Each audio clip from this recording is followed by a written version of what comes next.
Hello, ladies and gentlemen, for the Ultimate Decathlon 6, I'm here with Mythical. How are you, Mythical? I'm doing fine. How are you doing?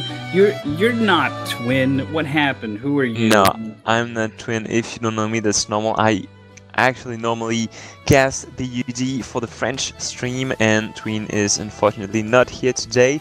So I will replace him for this weekend, this tournament on Trials 2.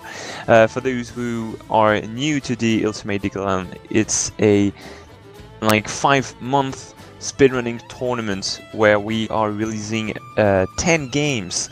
We are showing 10 games that you have to learn in those 5 months, and at the end we have a big tournament with a live final in a theater.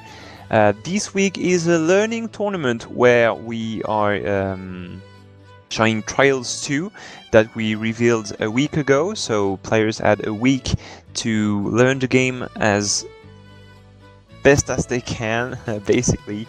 It's a really hard game. I don't know if you agree with me, but I really think this tournament will be full of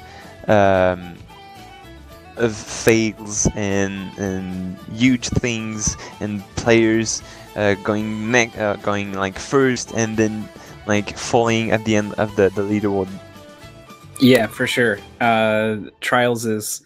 I had a feeling going in that people who hadn't played Trials before, it's sort of popular, but not super popular. It was going to be kind of a wake up call because it is its own beast, really.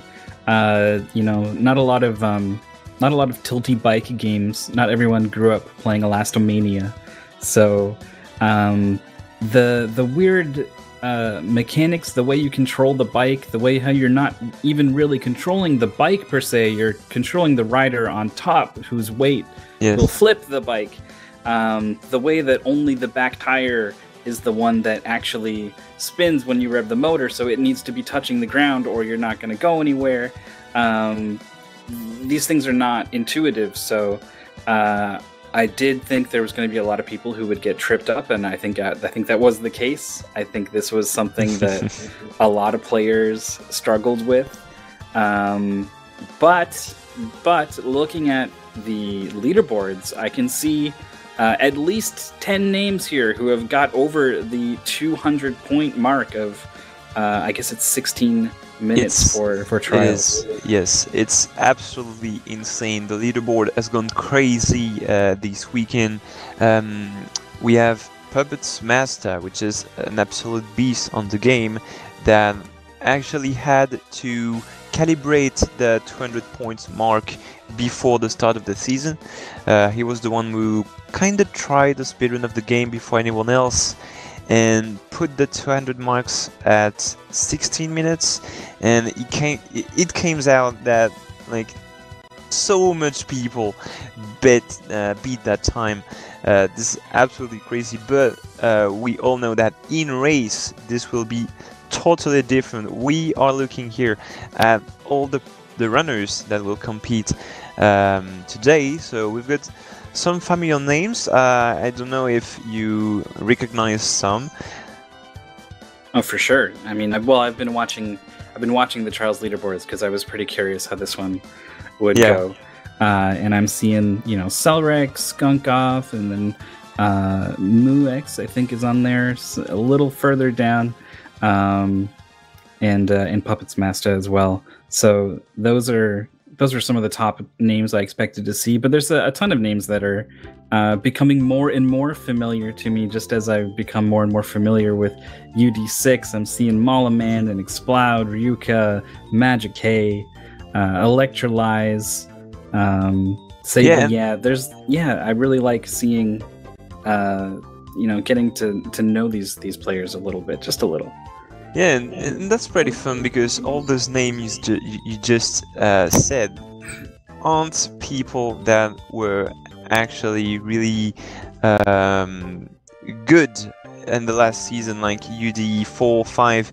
We didn't have so much diversity in those new names, and these new players that are playing for the first time in a UD are sticking to the space of games per week, which is absolutely enormous. Like it's huge, really. Like learning a game per week is absolutely huge. Obviously, as week goes on, like there are less and less players on the board because we have runners that like to stick on a game on the previous games and like hasn't yet moved on this one.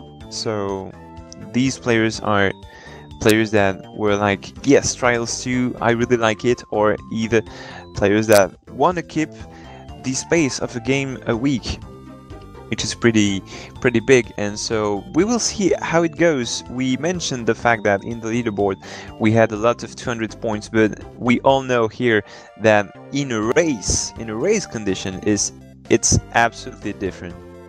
Right.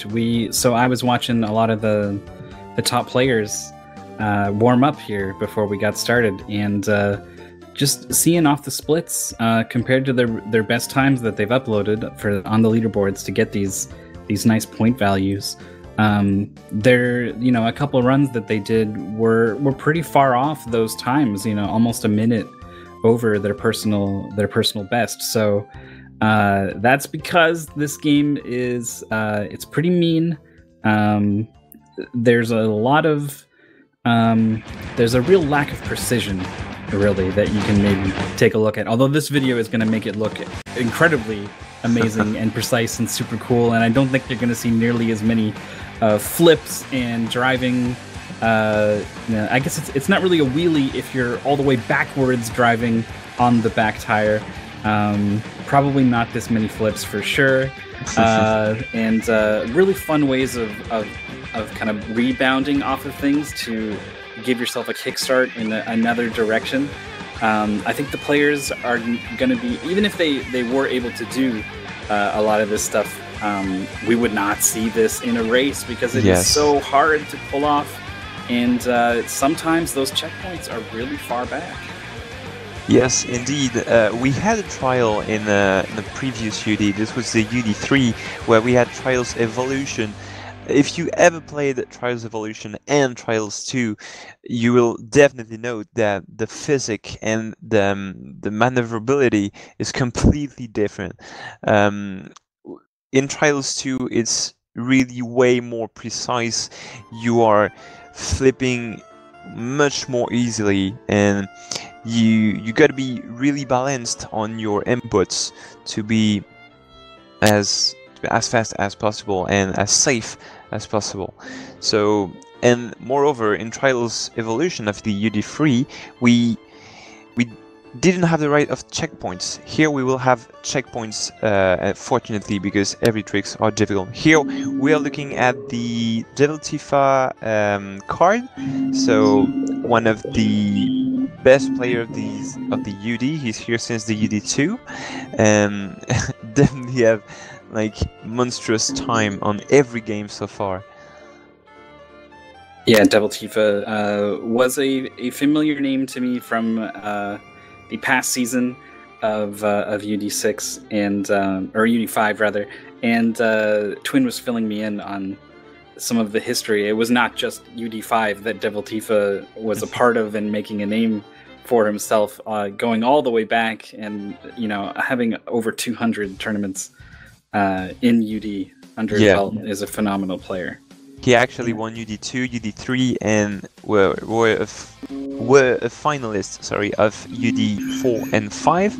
Here we're looking at Mux, which more like a challenger, but still have an absolutely absurd time of 14 minutes and 12 seconds, which gave him 280 points. We see the score in a bronze color. He's the third time of the leaderboard in the grind leaderboard, and here's Skankov. Here is the second time of the grind leaderboard with 13 minutes and 45 seconds.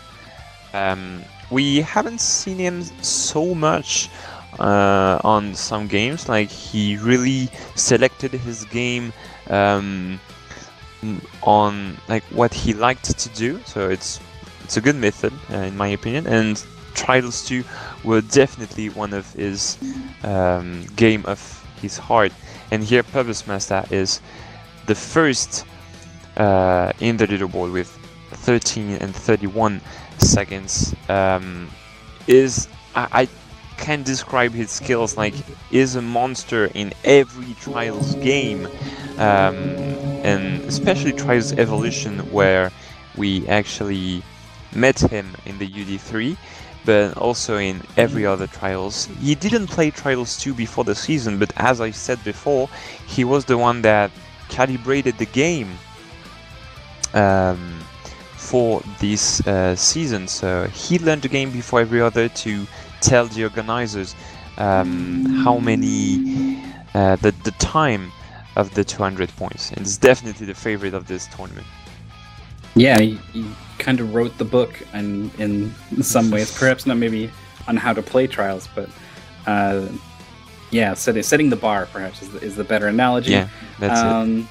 And although, you know, getting back to writing the book about Trials, another challenge that I think presented itself for these players is there's not a lot of good resources out there for learning how to speedrun Trials 2 in particular. Some of the later ones tend to have more videos and tutorials and things will pop up, but you know, the older games, like you said, the physics are a little different.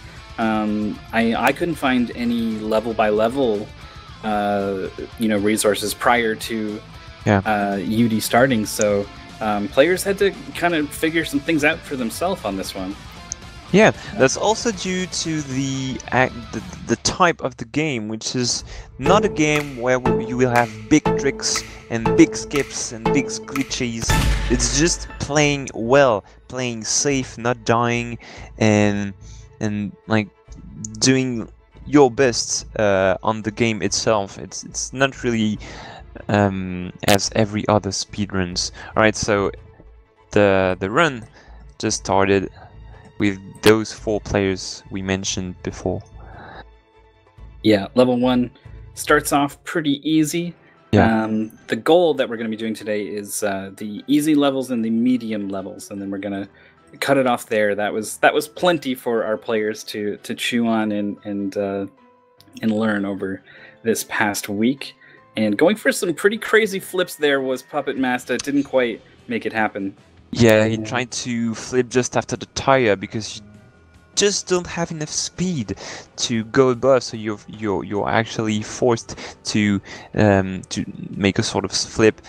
As I said, there are checkpoints, so even if you fail, you're not like losing tons of time, but the tricks are so hard that you can sometimes be stuck on a single obstacle that you will try and fail, and this is where the loss of time will be absolutely hard for not really experienced player. Yeah, and it'll also kind of hurt you mentally as well, that knowing that you got stuck there and all that time got lost. You also need to come back and play the rest of the game strong. Yeah. Alright, so the first levels are just a taste of what you'll see next. We have 2 curbers in this run, which are the easy and medium, but like, don't be fooled by the names. I mean, easy is not easy. It's just the hard. It's hard. The easy part of the game must be called hard, and the medium part of the game must be called, like, I don't know, extreme. Extreme. That's it. And it's pretty much a tutorial here. There is a real tutorial just before, but it's just that the next steps of the tutorial where you actually just apply what you just learned. We got the runners still pretty close, finishing off. I think that was Fiery Justice, map 5 here that they're on. They are still quite close. I would love to see some back and forth going on between these players. Usually that means someone made a mistake, so maybe I shouldn't be hoping for it, but it does make for an exciting watch. Skunkoff and Mooks and Puppets Master and yeah. T-Far, they are so close. They're almost on the same platform here, right? Skunkoff is the one that get out the first. Oh, and failed.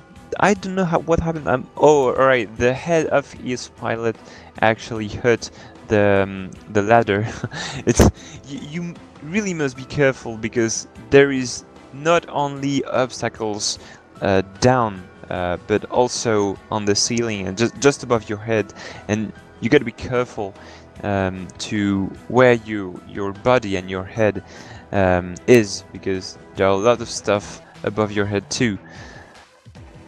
Yeah, certain levels are specifically designed to make you be very low and flat to the ground to avoid banging your head. And there's a couple situations like that ladder where they've set up a pretty mean trap. It's a lot of fun to watch your rider ragdoll after totally skewering themselves on something, but in the middle of a race, it's really not what you want to see.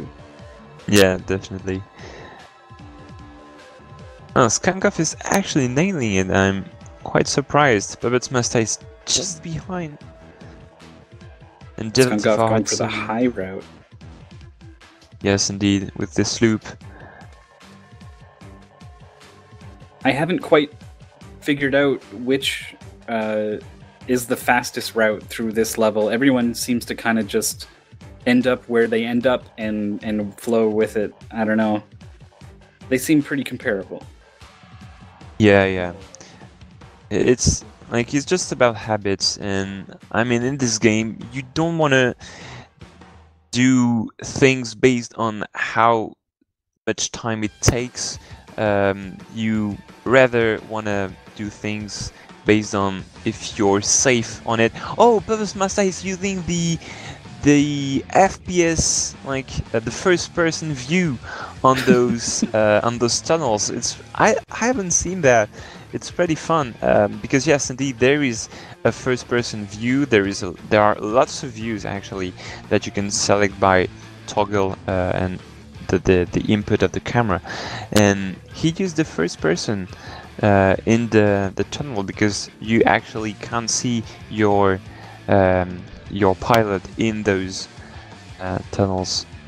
And it matters too, because you usually, if you can go in with a fair bit of speed and you're only going to be picking up speed while you're in there, it's pretty common for players to go in on one wheel basically, and they need to kind of straighten out blind, or make sure that they slow down and they don't crash while they're inside.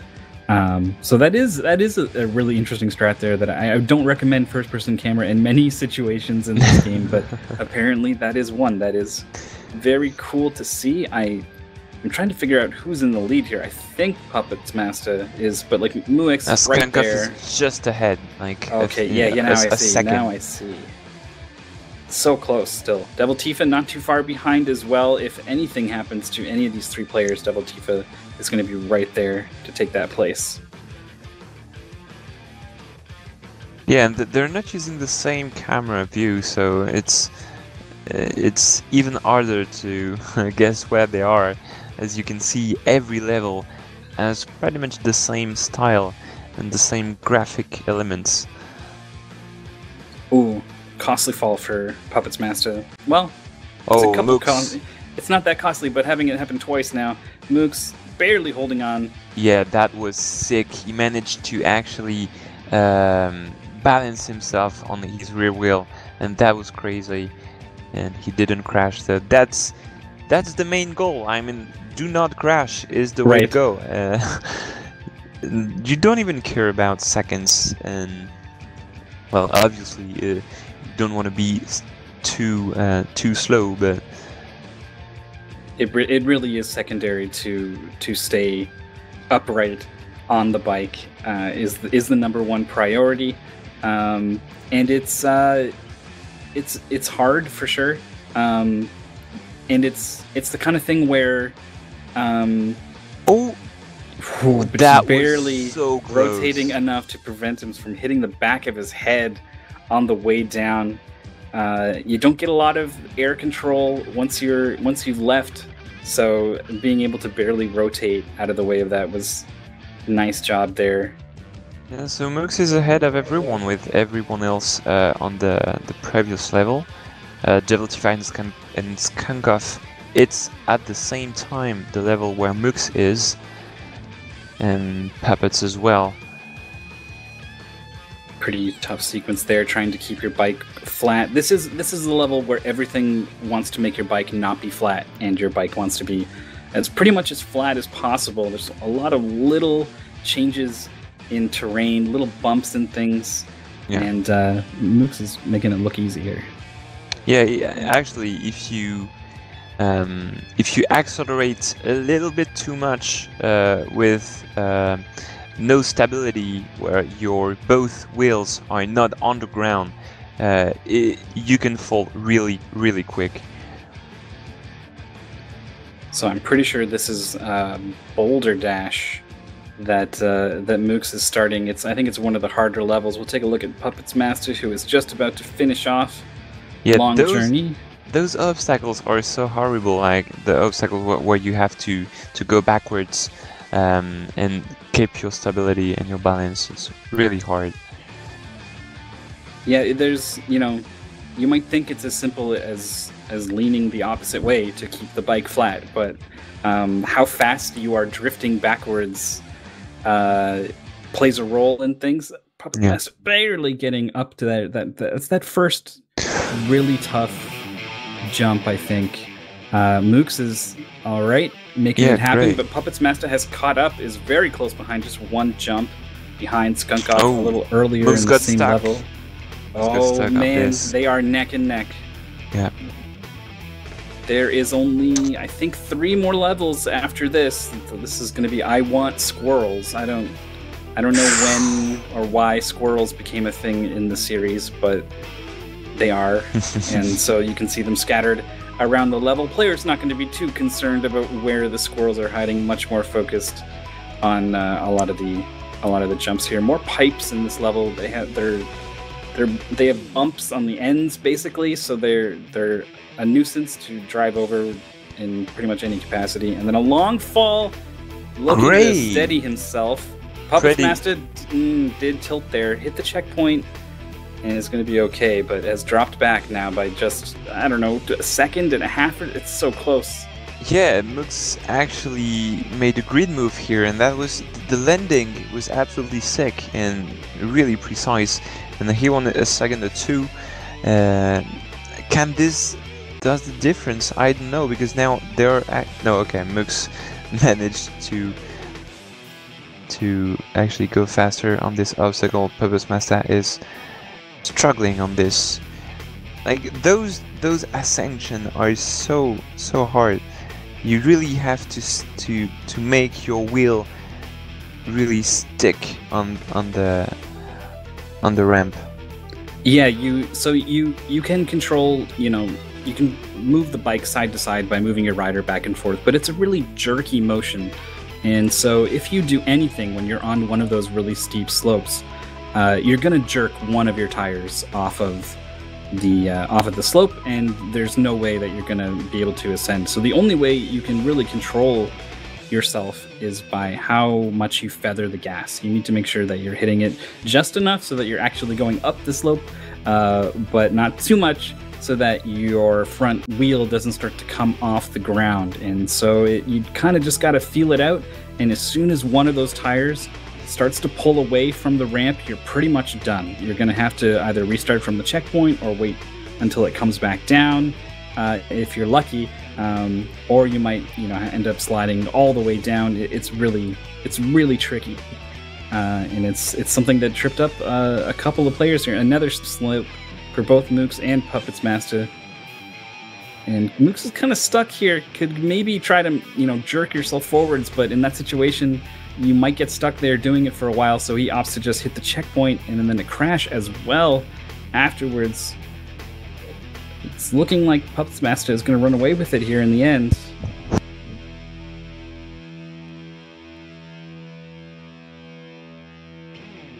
These steep slopes, it's possible to clear that slope entirely and just land on the top of the next section, but not quite having it. Nice finish there from Mooks. Puppets Master as well. Just a second apart. Going into, I'm pretty sure, the final level. Yeah, he earned a really consequent lead on those last level, but we're stuck on lots of other obstacles, and Puppets came pretty fast back. We got Skunk Off as well, not too far behind, just maybe 10 seconds or so if all these jumps go well. We've subbed in Barramondo in the top right. I think Wow. was having some Mooks and Puppets are neck and neck, like on the middle of the last level, with those tires and those pipes. All right. Mooks getting hung up. Yeah, Puppets Master, absolutely great move on those pipes. Is now ahead. Okay, hold on. Mooks has hard time stabilizing himself. One final. All right, steadies. I think he's got it. All right, there is a jump here, but he came at it with not a lot of speed. Oh, Puppets also made a mistake, but this will be enough to gain that first place, and just behind, less than 6 seconds, so probably the same number of points for those two players. Wow, that was insane. Yeah, that could very well be a tie. We'll see as we get the final times loaded in and the points calculated. We'll see if it's possible that they were on either side of the split between where the points and the cutoffs are designated. But pretty likely that we're going to see a tie on the leaderboard. Skunk Off got stuck there and jerked forward, trying to free himself, but ended up face planting into the boards above. This is another sequence where you need to be really careful to watch your head. Slams directly into those tires. This is too far. Had to go back to the checkpoint. It's so easy to just lose control, and you might think, I just lose some time, but you completely are helpless sometimes if your bike gets stuck in a certain way. Yeah, that's what just happened on Skunk Off. Like, his rear wheel was he was stuck, and his rear wheel were not touching the ground, so he couldn't move away. All right, really tough sequence here coming up. There's this part where you want to land. There's boards at the front and boards at the end, but not in the middle. So you either want to make a really nice jump and land all the way at the end, the nice flip at the end to show off for Skunk Off, or you want to do not a lot of speed and land on the top part. If you can land safely in one of those two spots, you're pretty good to just keep going from there. But if you hit that middle spot, you're pretty much done. So we'll see. Astrom's about to barely make it. Okay. Oh, that was close. He didn't have the good reaction time to stabilize himself. And this time not opting for the flip, just going to hold it steady, finish off pretty strong. Yeah, lots of 200 points. Like, the 200 points mark is now gone. So players just have 10 minutes to finish the game, so until 26 minutes, and they will gain some points above 100. And if they can manage to finish the game below those 26 minutes, they will just gain 0 points. We're seeing some pretty interesting situations where the fastest thing to do in most situations is to just drive a clean line through the level. But sometimes that's pretty hard to do in certain situations. So what I think some players are doing are they're actually intentionally just flinging themselves in whatever way gets them past a checkpoint with zero regard for their safety and what happens afterwards, knowing that they're just gonna hit the reset button and start at that checkpoint. You're gonna lose your speed, but you know, it can increase your consistency, which matters a lot. Definitely.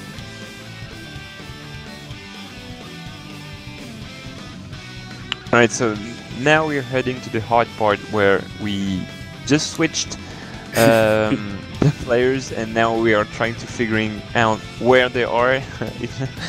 I recognize that MC166 is in Boulder Dash, which is pretty far along. I think it's definitely going to finish within the next 8 minutes or so for that cutoff.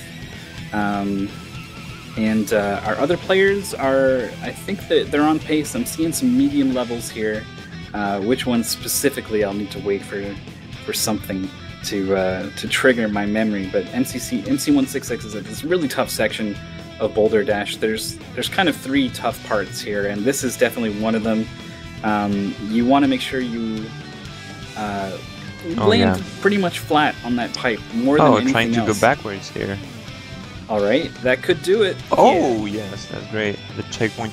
You gotta be careful with those checkpoints because they are actually not activating based on your head, but more on like the end of the bike or your foot.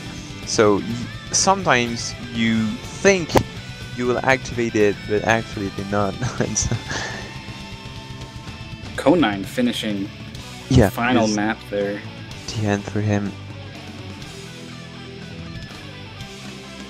Pipico is balancing on a front wheel. That's never a situation you want to be in, but does manage to free himself, and is, I think this is under construction.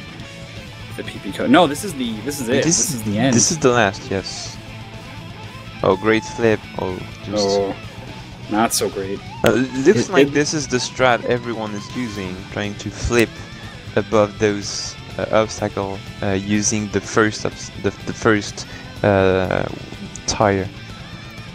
Yeah, the flips. So you might think like you lose so much control when you're just flipping through the air, but I think the only other option for this obstacle, if you're not going to be flipping, is you need to be really good at bunny hopping as you approach the ramp. Yeah. To change your trajectory, basically. It's even harder. Yeah, it is very hard. Players obviously have to learn to do it a little bit. Whenever you get stuck on anything like this tire here, you're going to see Fabulous actually did a bit of a bunny hop there. Your bike will kind of help you out when you accelerate. It will lean back, and so if there's something you need to get over, your front tire is going to pop up for you. But sometimes it's going to keep going, and you need to kind of lurch forward and have your bike kind of pop up a little bit. It's pretty hard to describe. It's basically an ollie, I guess, if you're familiar with skateboarding, perhaps. But it is very difficult. Magic, hey, what are you doing, you madman? Okay, he went for the flip, and now he's just trying to drive right along top of the... All right, there's a flip. Oh, I cannot believe he pulled that off. That was insane. Oh, finish it. Flip backwards. No. Oh, so this is a pretty it looks benign when you see some people do it, but if you are not coming off that ramp with just the right angle, you can clip that tire, and it's really bad news afterwards. But he does get it done. Magic K is going to be finishing well under the 100-point mark. I guess that's probably about a 150. Explode as well. But yeah, to come back on this flipping thing, it's really easier and I think better in the speedrun point of view to just get used to the physics and master the flipping speed and stuff than trying to do the obstacle the way you should do it, which is really hard. And sorry, I was just losing my mind over MC166. Just pulled off some crazy. Yeah, he while you were talking about like he should do the flips, he did an insane flip where maybe he shouldn't have. Ended up perched on his back tire, but was actually his front tire because he was upside down, and managed to somehow make it happen and drive into the checkpoint. But you're right. The flipping, it is a tool, right? So if you neglect to use that tool, not going to be able to make that happen there for SFV here. But it is something that will help you if you can learn how to use it. So I think it is something that players will consider. This is so hard. It's pretty mean. This is a mean checkpoint. You can, if you don't start at this checkpoint, you come at it with more speed. But when you start right here, you gotta make it happen. So the secret here is okay. No, he can make it. That was close.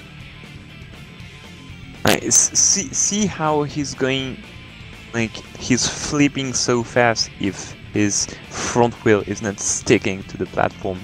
Right. It's really, really hard. Oh, yeah, yes, there it is. You managed. Wow. Yeah, the game has this like spectator. Well, it's really impressive to look at. Just to see the biker jumping so high on the obstacle you just look at and you think, wow, this is just impossible. And yes, it's actually not, and the biker managed to do it. If you think like, oh well, this is a video game, so it's normal that you could do this crazy thing. Trials has roots in a real, actual thing where people would get on motorbikes and do similar things to the stakes are definitely lower. Generally the height of things, they're not quite so high, so that if you fall, you're gonna break something. Not a lot of fire or explosives or none of the silly, insane stuff that would happen later on in the series. But you will absolutely see people, bunny hopping from oil drum to oil drum on a bike in actual real life. So if I do recommend hopping on YouTube at some point and I will. And checking that out. This is sick. Okay, that's not going to work. He had his front tire there. His back tire was not going to get any traction. This is some strat to approach this first jump of the final track here. Wow. Okay, no, didn't get the checkpoint. It's trying stuff. I don't know if it's planned or like it's making the show here. Oh man. It's really mandatory to be on your both wheel on this obstacle because the checkpoint is really after. Wow. I guess he never figured out any other way to do it than this insane backwards catch on the back tire with the flip. Alright, this is the end. Is unfortunately not going to be able to make it happen. That was the last level, so it was pretty close. Yeah. But tripped up by that difficult obstacle. It's the kind of thing where you need to do some back forth with your weight as you come off the ramp to alter your trajectory. Get both of your wheels around that obstacle, and it's hard. It's the kind of thing that you might not really get the hang of in a week. So we saw some alternate flip strats there, like we're seeing a lot of nice flip strats in this video as our players get warmed up or shake it out or whatever they need to do to come back for the race number 2. And then we're going to add up the points from those 2 races and see who's coming on top for our learning tournament here after 1 week of playing Trials 2.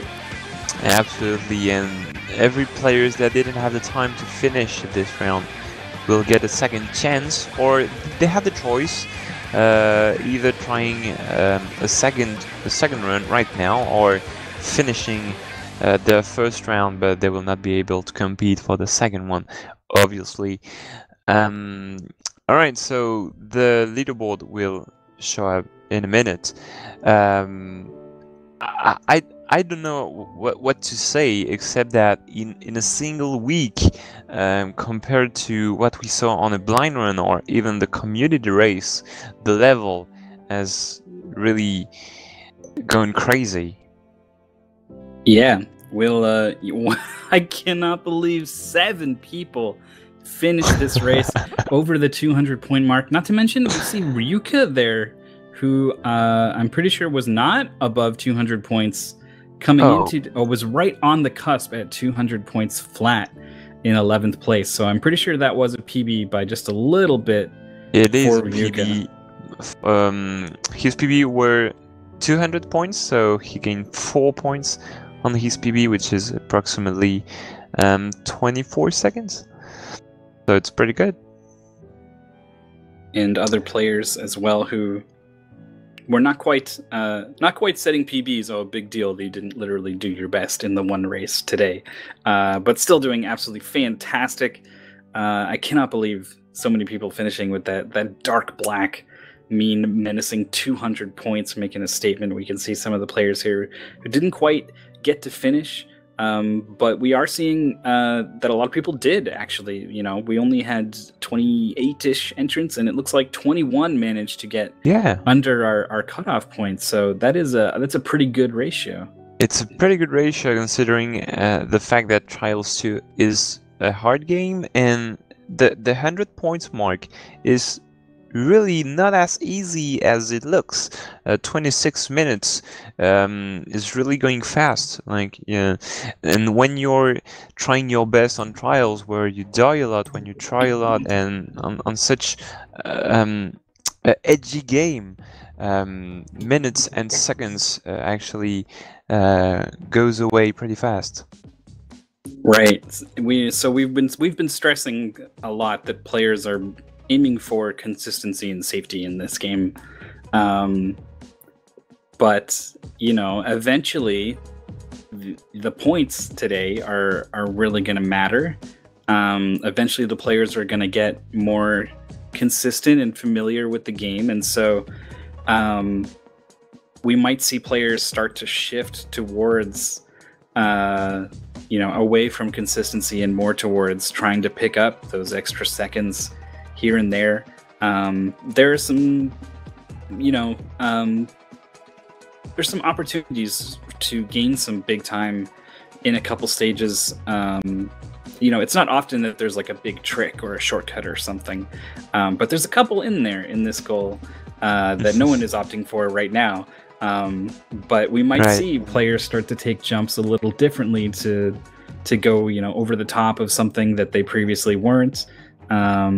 And so I'm interested not only in how everyone's going to do today, but and how they do in the future, but seeing the shift in how they approach, all the, you know, various obstacles and you know, changing their route, or if they do it at all, because it's the kind of thing you might not want to tamper with. You might want to just, you know, you've only got so much time in UD6 and there's a lot of other games, so maybe don't go tinkering with what you already learned.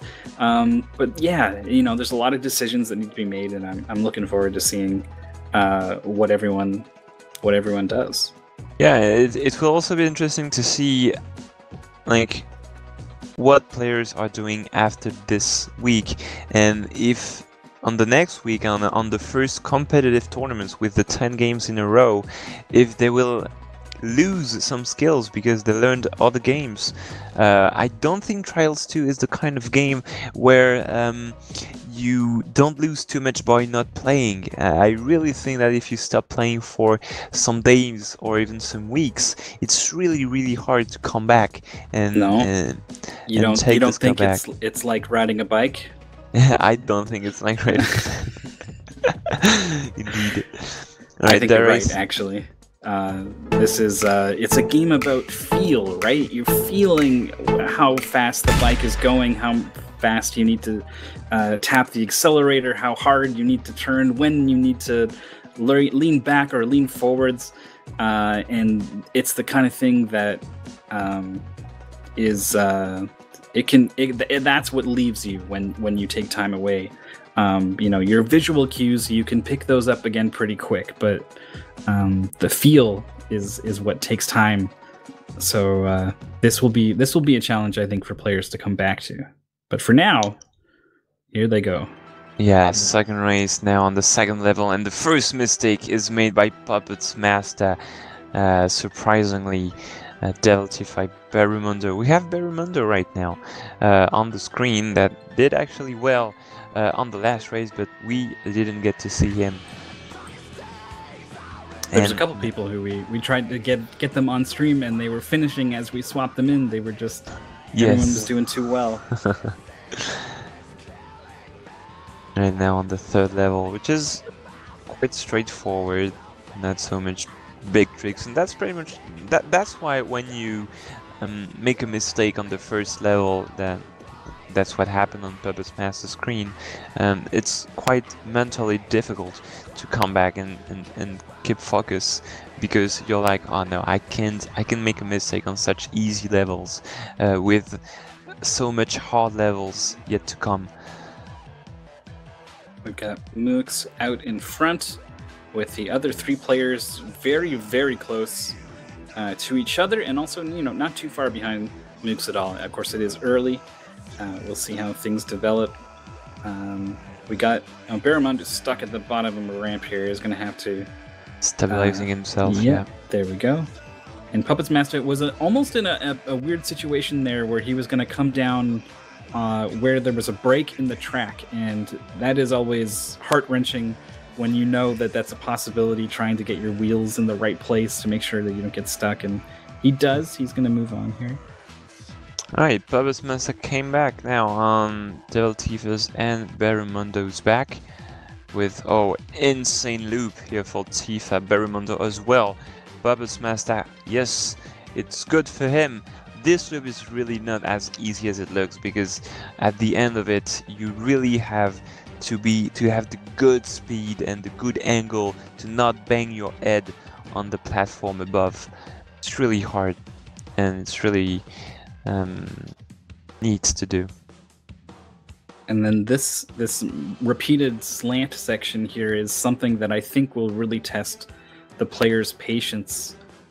This is a game where you want to minimize your time spent helplessly floating in the air, but there is certainly a fair amount of it, and you might feel like you want to hurry up and go, but on those slants you really need to make sure that your tires are both sticking to those slanted surfaces, because if you start accelerating and they're not, you're gonna tip and you're not going to be able to correct it because they are too steep. So everyone doing a pretty good job there, but just that same lesson of patience in your approach will help, I think, pretty much through any level in this game.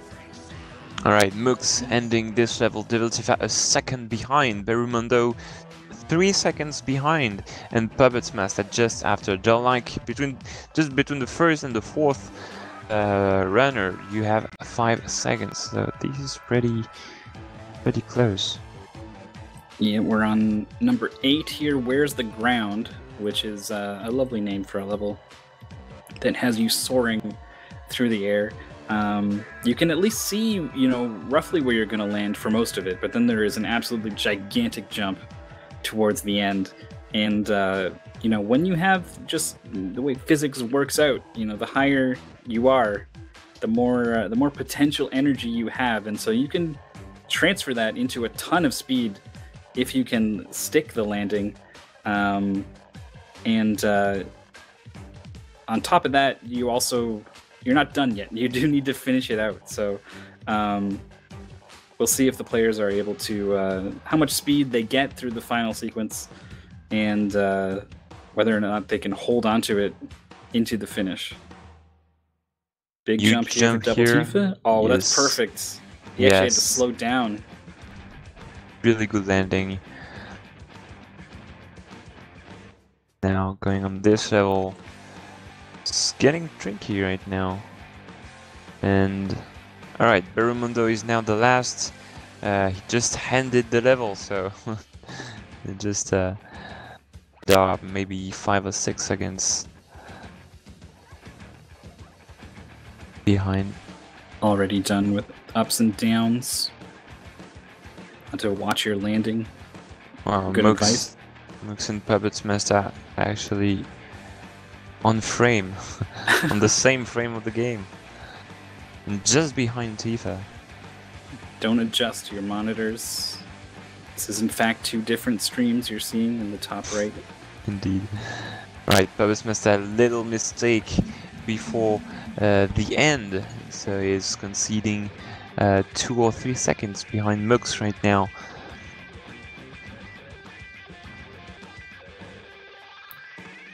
Puppets Master getting caught up on a ramp there. It's one of the things that it's one of the more simple things, but something we haven't really touched on is that very often you don't want to be going as fast as possible.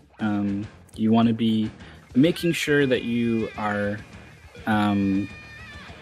landing basically on the down slopes whenever you can. If you land on an upslope, even if you land perfectly and you get your back tire like directly under you and you get the weird physics shootout speed boost thing that some of the top players can do, you're still going to kill a ton of your speed landing on those upslopes. So you actually want to be hitting the brakes even on a lot of jumps to make sure that you smoothly land on the downslope and are able to accelerate through and onto the next jump. And really tricky V shape here that a lot of players are getting stuck on. It looks like we're going to see all the players still very close, but Devil Tifa, I think, in the lead by, I don't know, a second or 2 perhaps. Is he going to be able to flip here? Oh, no. Maybe should have kept flipping, but tried to steady out.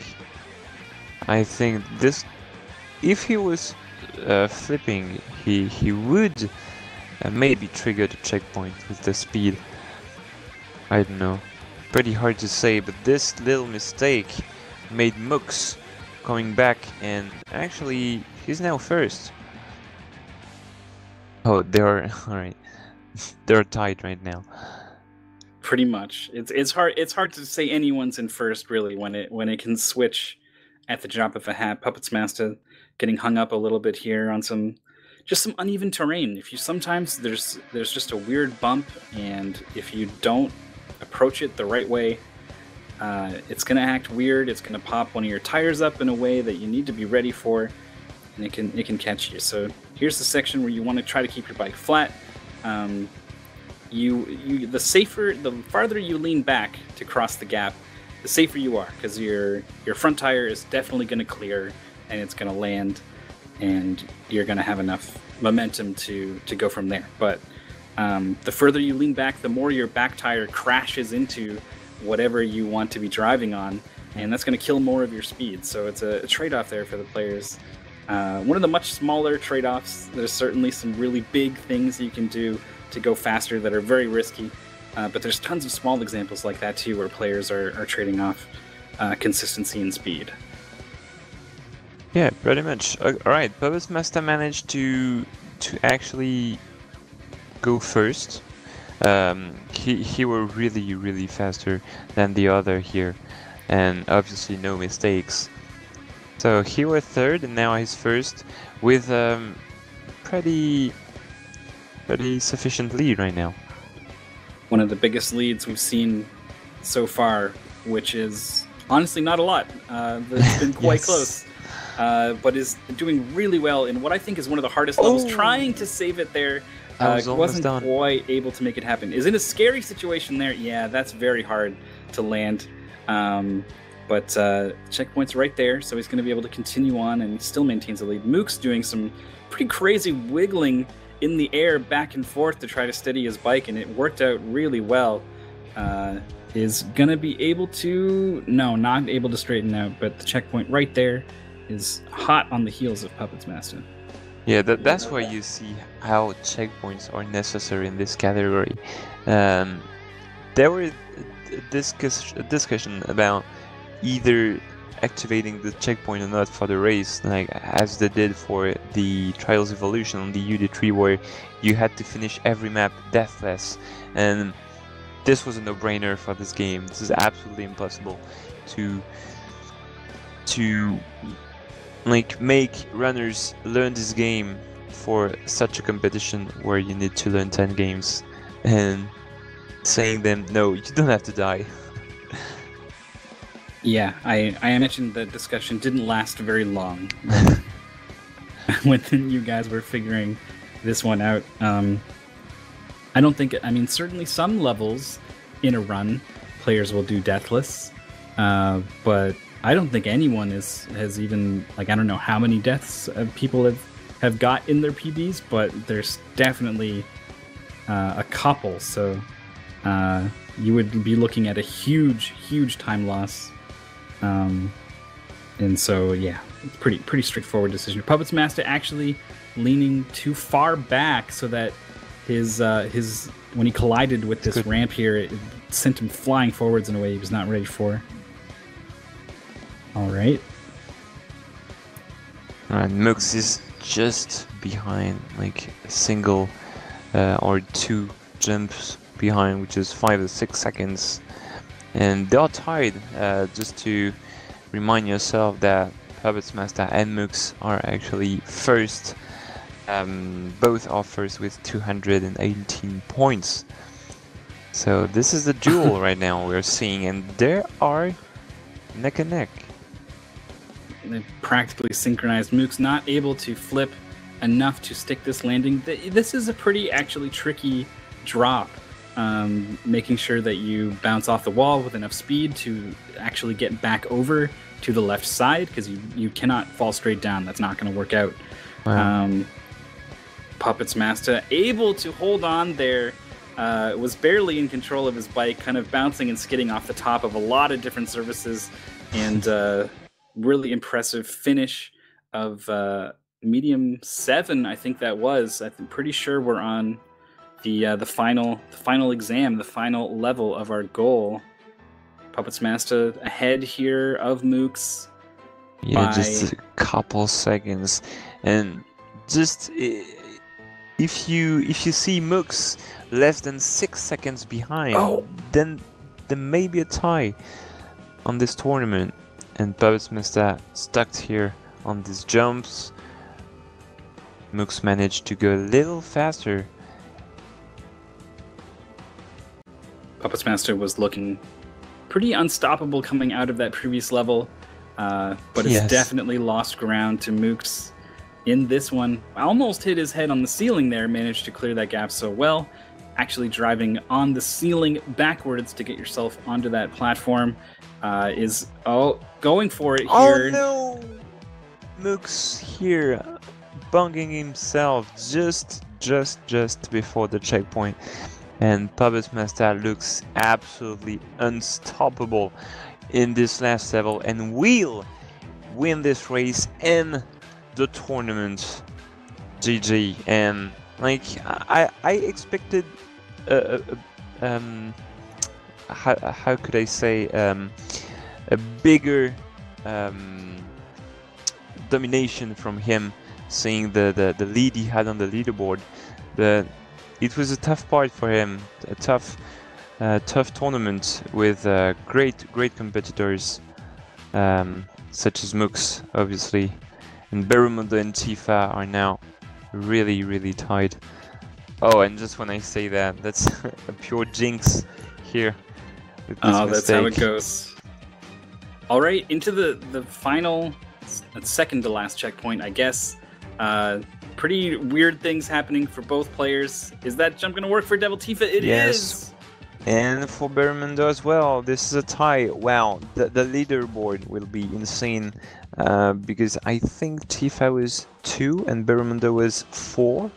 So, yeah, Tifa will probably keep the podium, but maybe not the second place, as Mooks had quite consequent lead over Devil Tifa. We got Selric and Astrum and Ryuka all on stream now, who all managed to get to 200 points in race 1. We'll see if they can do it again. Those were some really good times actually that we saw in race number 1. I looked at the clock when Berumundo and Devil Tifa finished, and it was like a 14:30-ish or so. So, you know, backtracking back to Mooks and Puppets Master, we must have seen some low 14s from them in a race setting. That is a fantastic time. Selric is finished. Aestrom and Ryuka, and now we got Zguigui, who is pretty close as well. We get the same obstacle now for Ryuka and Aestrom. Yes.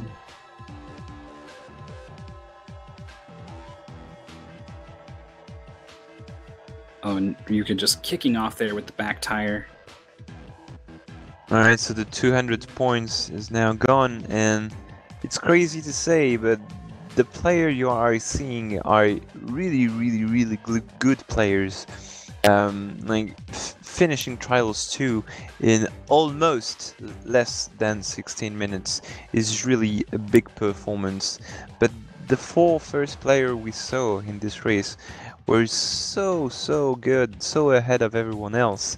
They are making these players quite not as good as they really are, actually. Yep, definitely important to point out the frame of reference at just how well the top of the field is doing in Trials. We've got more finishes, we got more players being swapped in. Some people here, I think Pipico was one of the people who was right at the edge of finishing in race number 1. So there's some people here who want to make sure that they get on the board. There are some people who are just trying to get some race experience as well. Indeed. That can matter a lot. You know, this tournament that we're doing today is for fun.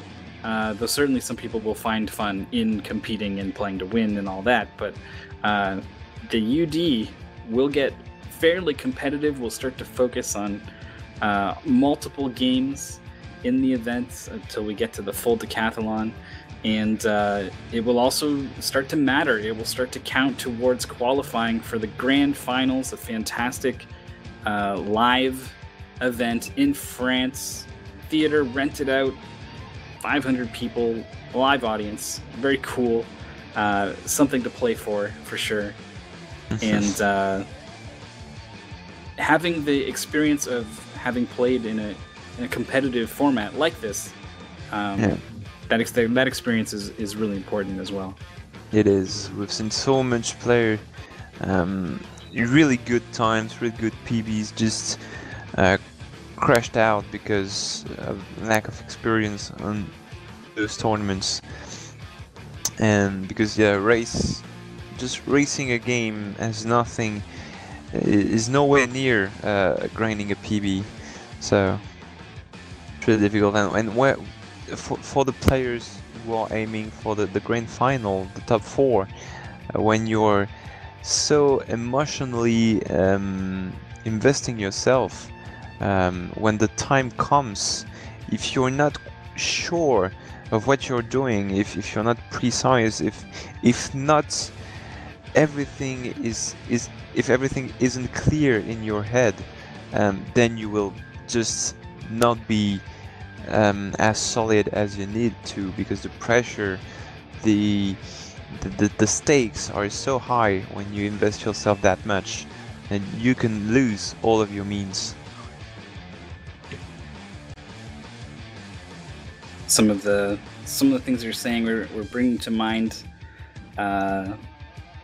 A particular player comes to mind in the speedrun community when it comes to investing yourself in a tournament. Even, you know, we have a pretty lovely prize here for our top players who get to play in the grand finals. But most speedrun events, you know, don't have a prize at the end. It's just bragging rights. So some players will really they do still get invested and really devote themselves to it. And we saw no better example of that than our Mega Man 2 finals. I guess it's probably Rockman 2, but that we had last night, actually. And I won't spoil it because it turned out to be absolutely phenomenal. One of the the most exciting, cool things we've had on the channel, period. So go check out Cool Kid versus Prissy in the VODs. I hope, I don't know if it's on YouTube yet, but it will be soon. Much like our past UD broadcasts, we're on week 7, right? Yeah, 7 of UD6. We've been revealing games one by one. This week was Trials. The players have come together after their week of learning to perform today, and we'll be announcing 2 games, revealing 2 games at the end of our event today, because we are going to be taking a break. We're going to be off for a week. So stay tuned for the reveal of games 8 and 9.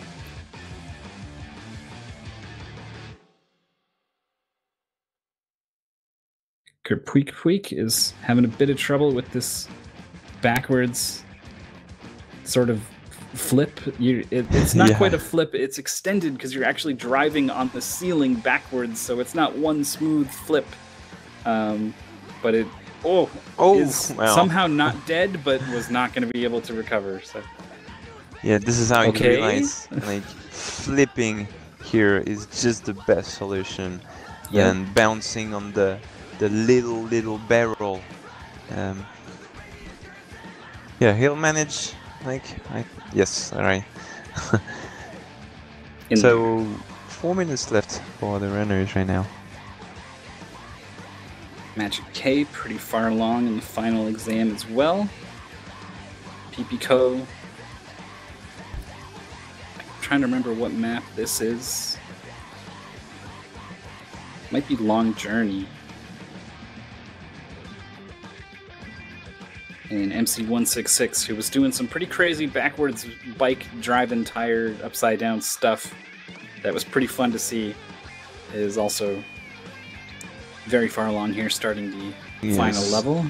Alright, really great move by PPCO. So neat, so precise to get that checkpoint. He's at the just before the last, the second last, I think. Maybe this will be hard for him to finish in 3 minutes. And alright, looks like he bucked. Or no, alright.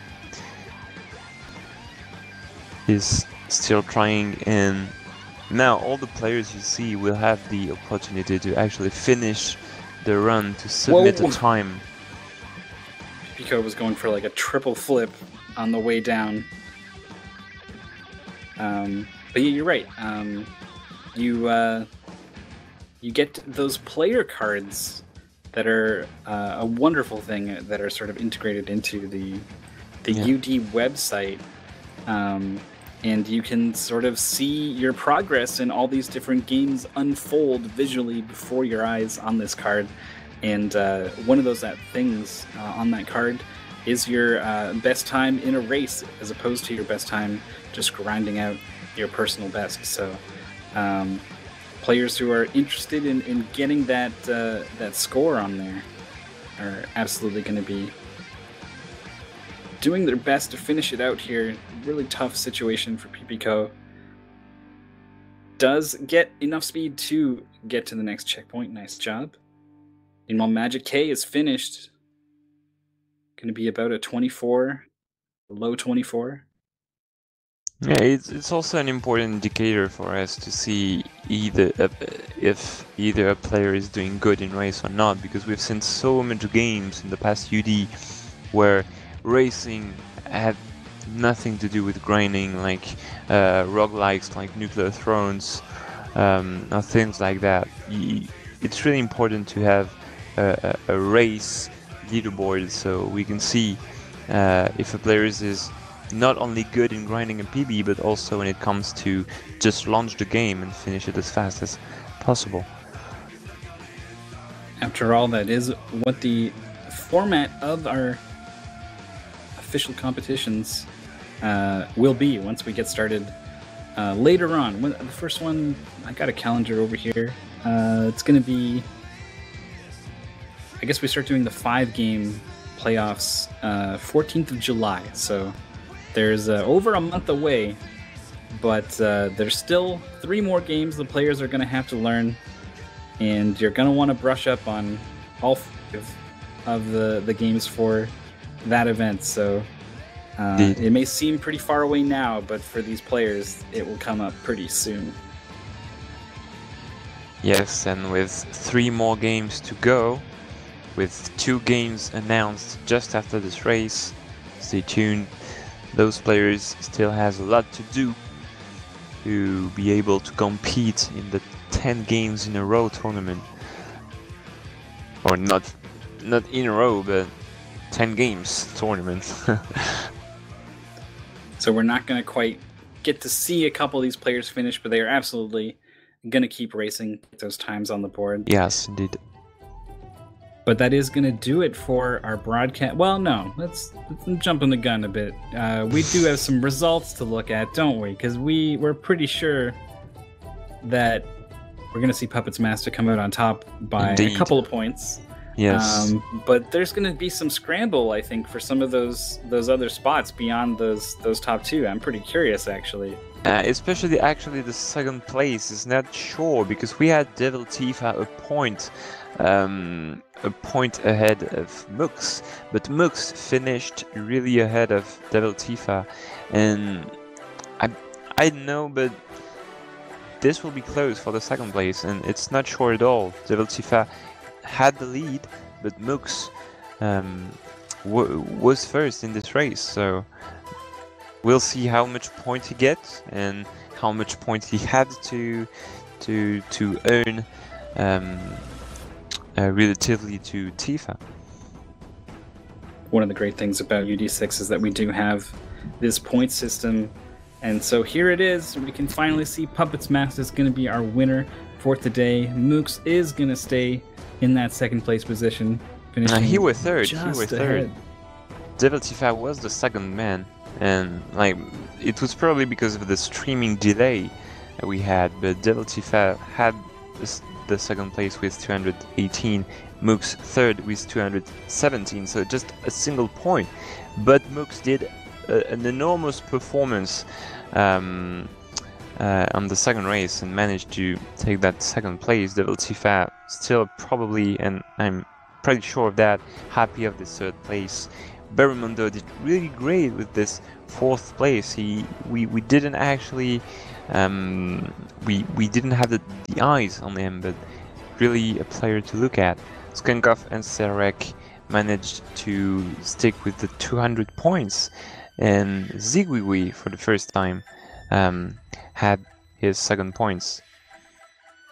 Second 200 I'm not points. sure I even see him in like the top 30 on the leaderboard.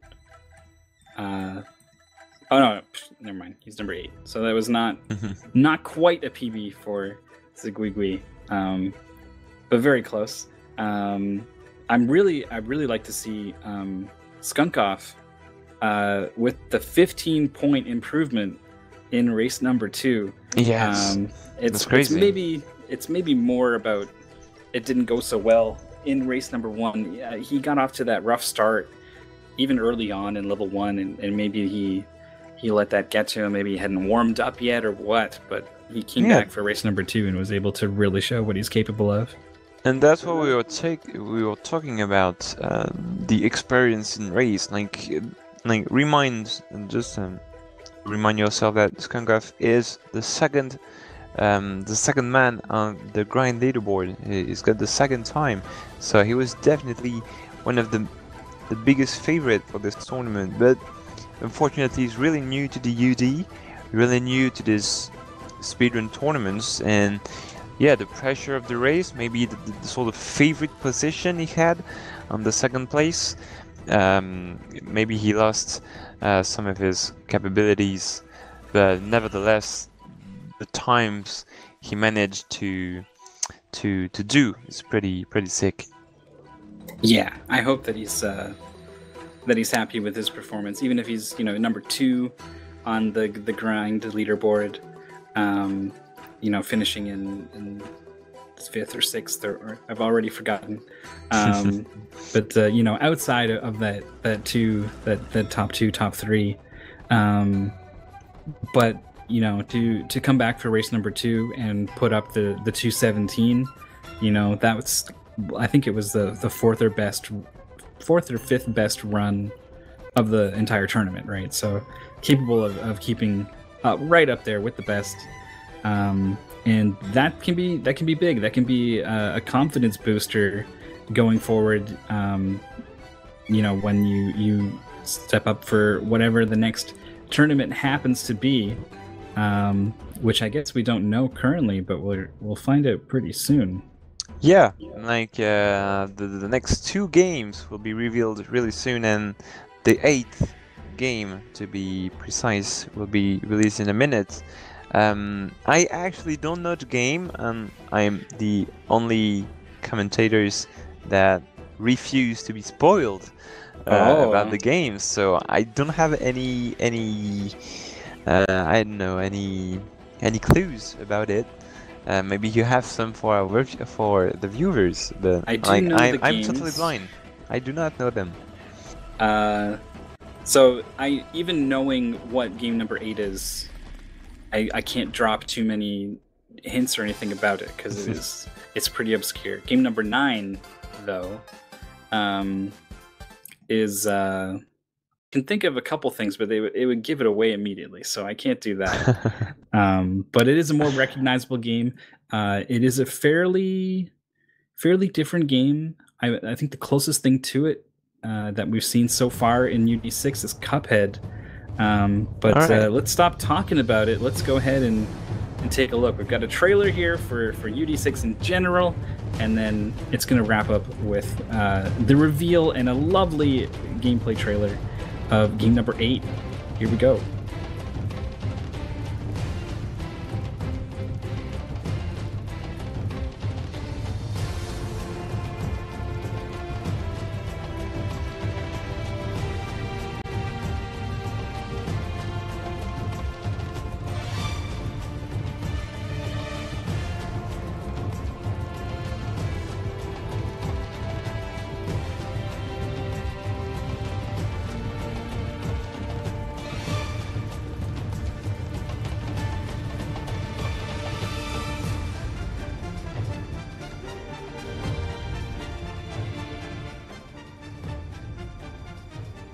And the 8th game of the season is Inertia.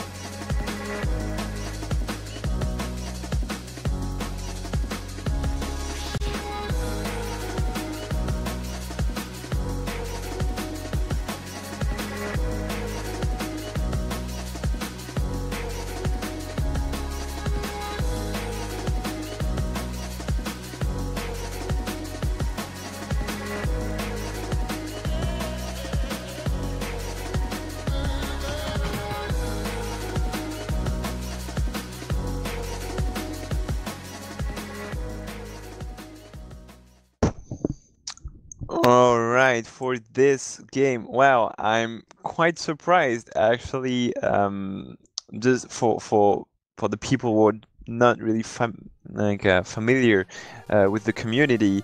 Inertia is a game, a really small game, an indie game, a sort of first-person platformer, quite like Mirror's Edge for like a big name, and for those who know, eventually Refunked, which was a game of UD4. And it's pretty funny because we know quite a lot of players of the UD that grind that game between UD5 and UD6 and was like, oh, please, I want this game. But we were like, no, it's not possible. It's too recent. It's a too recent game, but they did it, and I'm pretty happy for those players that grind that game and love that game. Absolutely, this is a great surprise for them, and it's also a really impressive game, to be honest.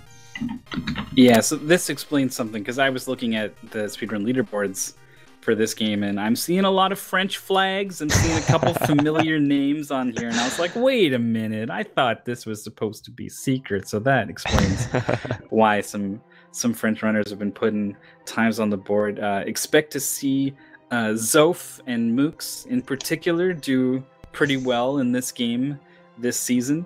But yeah, first-person platformer, high speed. Inertia is the name, and it's the name of the game, but it's also the name of the game in terms of your game plan for speedrunning. Yes, indeed. In that sense, it's pretty similar to A Story About My Uncle, I guess. I wouldn't think that a game with a grappling hook would be similar to a game without a grappling hook. It tends to be pretty game-defining, but it really is all about keeping your momentum, and in cases where you can't keep your momentum, killing it off and crashing into a wall, and then taking off as best as you can from there. And yeah, there are a lot of tricks where you want to gain as much speed as you can, and tricks that really makes your speed going so high, and it's pretty sick. Yeah, that is something that's very different from A Story About My Uncle, is that your speed, even if you do end up traveling pretty fast in that game, the sense that you're traveling fast is not even close. So it's going to feel pretty crazy to play, certainly for the first time for players who aren't Zof and Mooks. And it's going to be crazy to watch as well. I'm looking forward to it, but I'm also looking forward to the next game. We are going to go ahead and show the same UD6 trailer, because we are doing our double game reveal today, so it's a little weird, but game number 9 is going to be announced right after this short little interlude while you take a look at some of the games of UD6 past. Because the next week there will be no tournament, so we are taking sort of advance right now. Alright, be ready.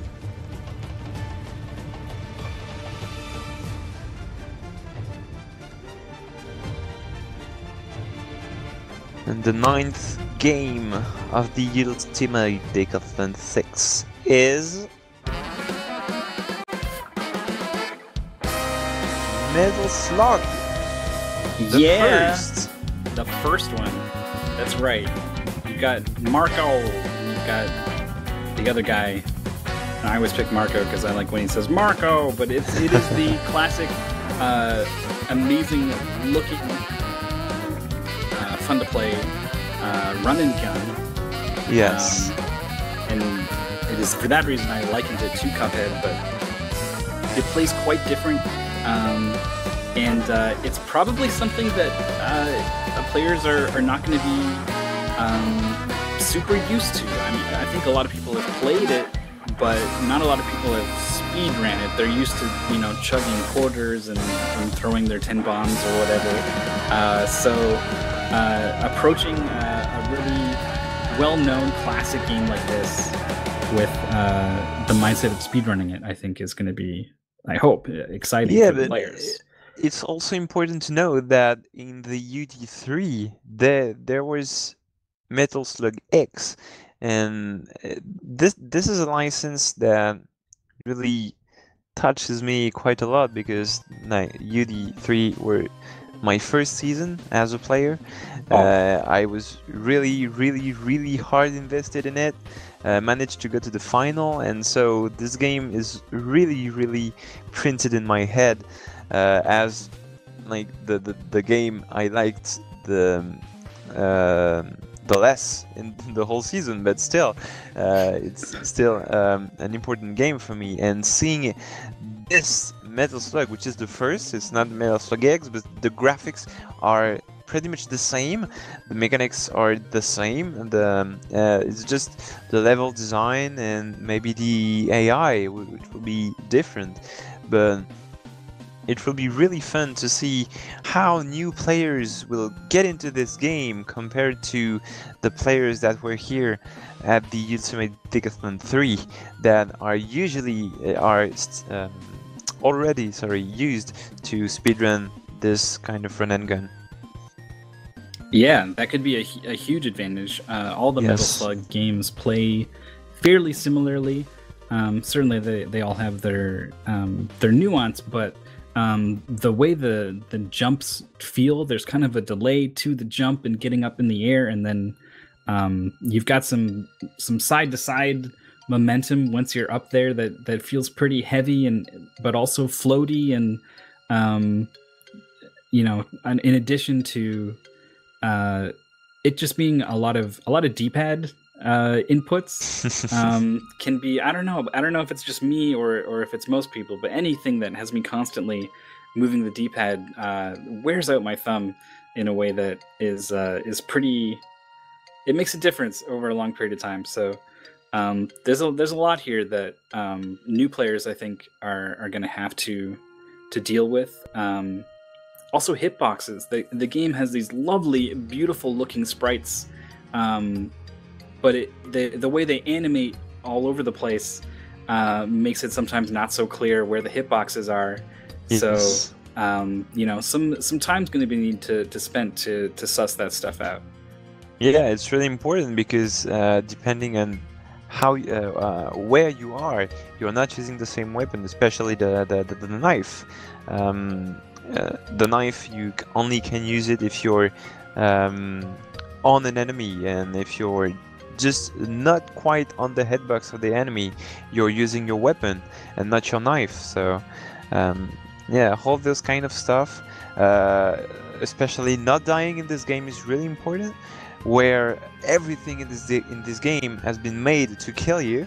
It's an arcade game, a really old arcade game, so the designers really made it so you spend a lot of money in getting credits back, so you can play and play again.